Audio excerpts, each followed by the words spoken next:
Hi, this is Jade from Colstead Property. Today we're going to be showing you a fabulous corner quad in the urbanisation Koma 2 of Aguas Nuevas Torrevieja. We're going to be starting in the common areas. As you can see, the urbanisation has a fabulous swimming pool with a jacuzzi with massage jets and a children's pool. The urbanisation also offers green areas and its own paddle courts. So now come with me to see the property.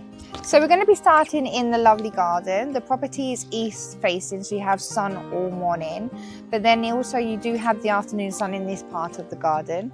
As you can see, the property is on a corner, so you have only a neighbour on one of the sides, so it gives you more privacy and a bigger garden. So come and see it. When you enter the property on the ground floor, you will find an open floor plan living room, dining room and an open kitchen. The property also has a practical laundry/storage room at the back of the kitchen, where you have plenty of space for bicycle, deck chairs and other equipment.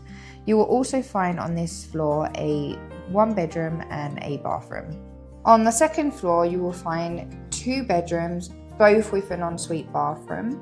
And on this floor, you also have an access to a very pleasant roof terrace, which has beautiful views to the swimming pool. The property is located in Aguas Nuevas Torrevieja, which is just on the outskirts of the Torrevieja centre. The area offers supermarkets, restaurants, water parks, shopping centres within walking distance. La Mata and Los Locos Beach is within 15 to 20 minute walk, but they also have a lot of public transport in the area if you didn't want to walk. Okay, this property is sold fully furnished and equipped. It has a private parking space in the sealed complex and it has air conditioning installed throughout the house. And this could be all yours for just $319,000. So contact us now for a viewing.